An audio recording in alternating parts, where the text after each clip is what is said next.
Ayan po mga kabida, isang magandang oras po sa lahat. Welcome po sa aking channel. Ito po, magbigay lang po tayo ng reaction po mga kabida. No? Dito ho sa pag-reject po mga kabida ng Office of the Secretary General po dyan sa House of Representatives. Ano po? Dito ho sa pangatlong impeachment complaint na inihain po mga kabida kahapon po. Dyan po sa Kamara de Representantes. Ano po? Yung naghain po ng impeachment complaint, pangatlong impeachment complaint po, ito hong mga kilalang Duterte allies, mga kabida, na mga political figures, halos, okay? Si dating Ilocos Sur Governor Chavit Singson, mga kabida, po?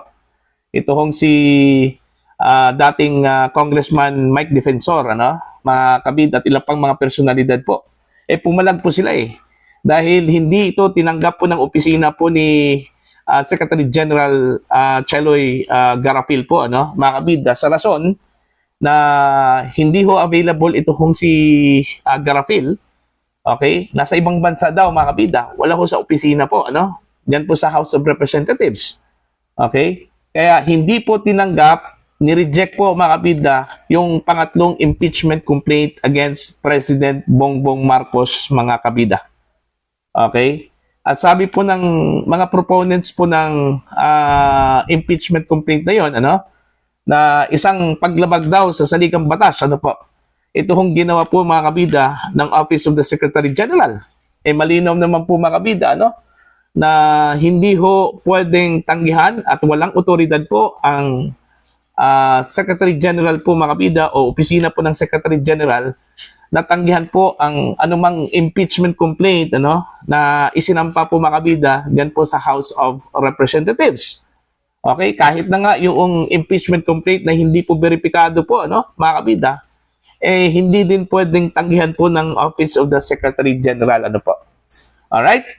Actually, yung nangyari po, mga kabida, doon ho sa pangatlong impeachment complaint, katulad din yon sa nangyari doon ho sa impeachment complaint po na isinampa po, mga kabida, ng Duterte Youth laban ho kay Pangulong Ferdinand Bongbong Marcos. Kung maalala po ninyo, mga kabida, last 2025, okay, nagsampa po ng impeachment complaint ito hong Duterte Youth laban ho kay Pangulong Ferdinand Bongbong Marcos.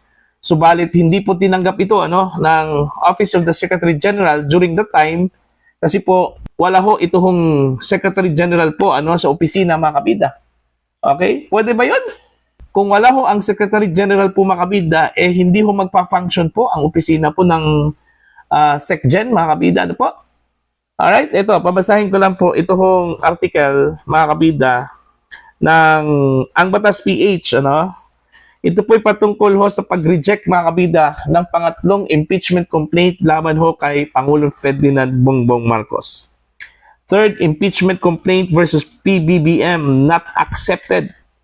The third impeachment complaint initiated against President Ferdinand Bongbong Marcos Jr. was not accepted as House Secretary General Cheloy Garapil is now in Taiwan. Ayun, nag-abroad pala, mga kabida, The complaint was initiated by former Ilocos Sur Governor Chavit Singson, former lawmaker Mike Defensor, and Jing Paras, mga kabida. In a letter bearing their handwritten signatures, the complainants claim that the Office of the House Secretary General violated the rules of the House of Representatives by refusing to accept their pleading. Ayan. So, malinaw po. Meron palang rules, mga kabida, Diyan po sa House of Representatives, maliban po sa ating saligang batas, mga kabida, na hindi ho pwedeng tanggihan ang alinmang impeachment complaint na isasampa po, mga kabida, dyan po sa House of Representatives. No matter saan galing po yan, mga kabida, as long as ito po ay reklamo laban ho sa isang impeachable official, mga kabida. Alright? Now, ano po ang implikasyon ho dito, mga kabida?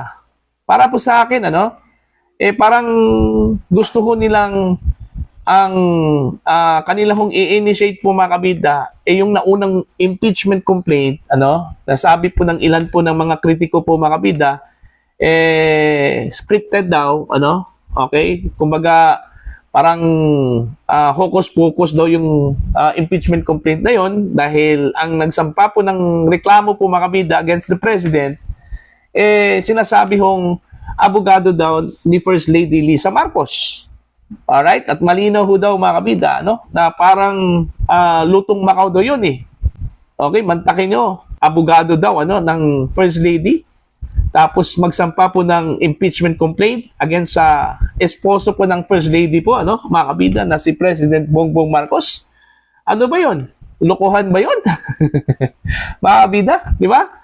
So, ang dami hong nagdududa po doon, mga kabida. Kaya, siguro, ayaw ho nilang mahaluan po ng ibang mga impeachment complaints, mga kabida, yung itatakil po ng Committee on Justice. Kasi po, ang pagkakaalam po natin, na i-refer na raw ito, mga kabida, sa office po ni House Speaker Bogie D, ito hong reklamo na yon, mga kabida, na isinampa po ni Attorney Andre De Jesus, mga kabida.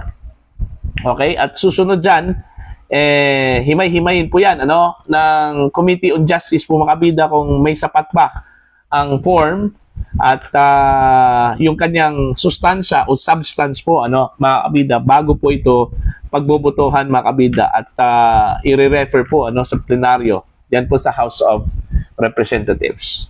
Okay? Now, dito ho sa pagtanggi po mga kabida ng opisina po ni Garapil, malinaw po yon mga kabida, na discrimination po.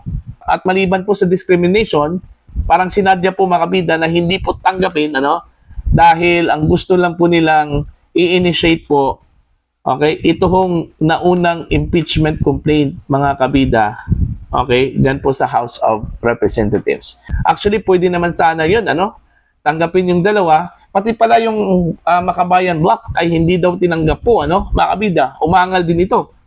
Okay?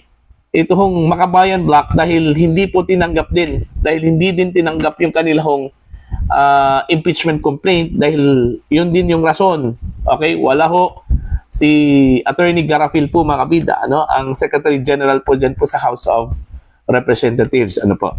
Now, ang tanong po dito mga kabida, pwede ba yun? Okay, pwede bang hindi tanggapin, Actually, ni-research ko talaga mga kabida, itong function po ng Secretary General, pagdating ho sa impeachment complaint, hindi ho sila pwedeng tumanggi sa impeachment complaint na ihahain dyan po sa Office of the Secretary General, mga kabida. At wala ho silang karapatan, okay, to refuse and reject. Basta ang importante po, may mag-endorso po sa impeachment complaint, mga kabida, isang miyembro po ng House of Representatives. Alright? Pag meron yan, merong mag-endorso, wala hong kapangyarihan po ang Office of the Secretary General, mga kabida. Okay? Natanggihan po yan. Kahit na po, wala dyan ang Secretary General, kahit mga staff lang po, pwede hong tanggapin yan, mga kabida. Okay?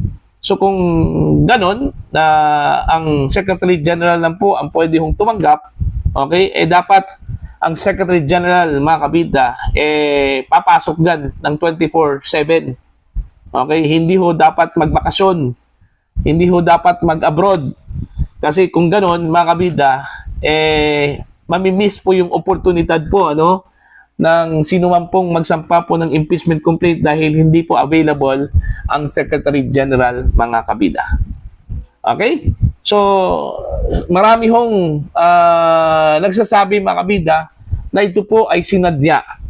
Okay? Kung totoo man po na nag-abroad ito hong si Garapil, ang tingin po ng iba po, mga kabida, sinadya po ito para meron pong ground o rason, mga kabida, ang Office of the Secretary General, natanggihan po ang alinmang mga impeachment complaint na isasampa dyan, mga kabida, sa House of Representatives due to the absence of the Secretary General, mga kabida.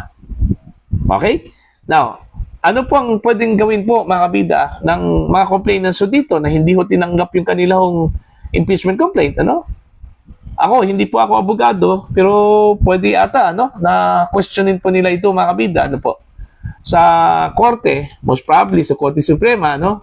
Ito hong hindi ho pagtanggap po, mga kabida, ng impeachment complaint laban po sa Pangulo po ng Pilipinas, mga kabida. Actually, pangalawang beses na po ito eh. Gaya ng sinabi ko po kanina, mga kabida, na yung una pong isinampang complaint po, ano, ng Duterte Youth, eh ganun din yon, ano, tinanggihan din, mga kabida, no?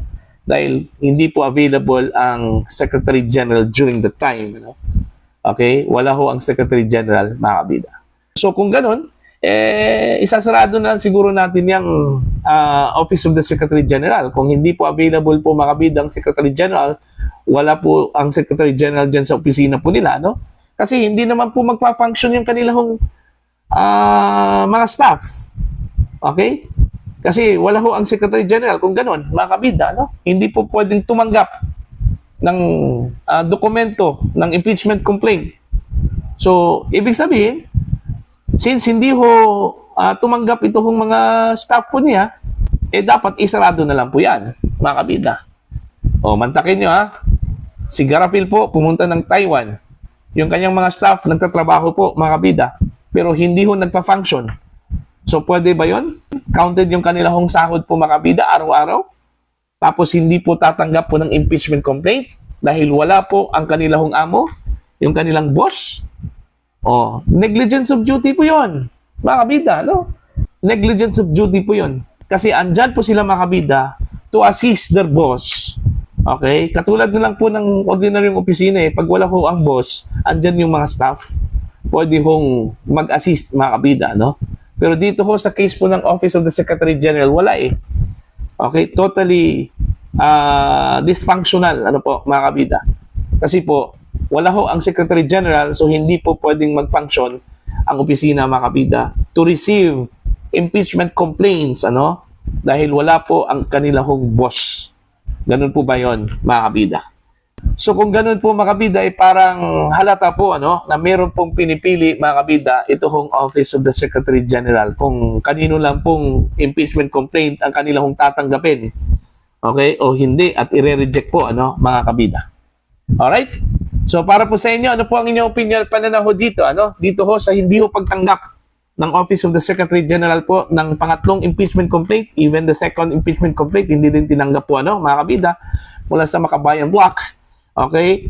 So, technically, iisang complaint lang po, ano, ang pinoproseso po ngayon, mga kabida, dyan po sa House of Representatives. At ito pong impeachment complaint na inihain po, mga kabida, ni Attorney Andre De Jesus, na inendorso naman po, ano, ng Pusong Pinoy Party List po, ano, mga kabida. Please comment down. Sa mga hindi pa po subscriber sa channel, please subscribe, just click the subscribe button, click the notification bell, click all para updated po kayo, mga kabida, sa aking mga uploads. Maraming salamat po sa inyo lahat.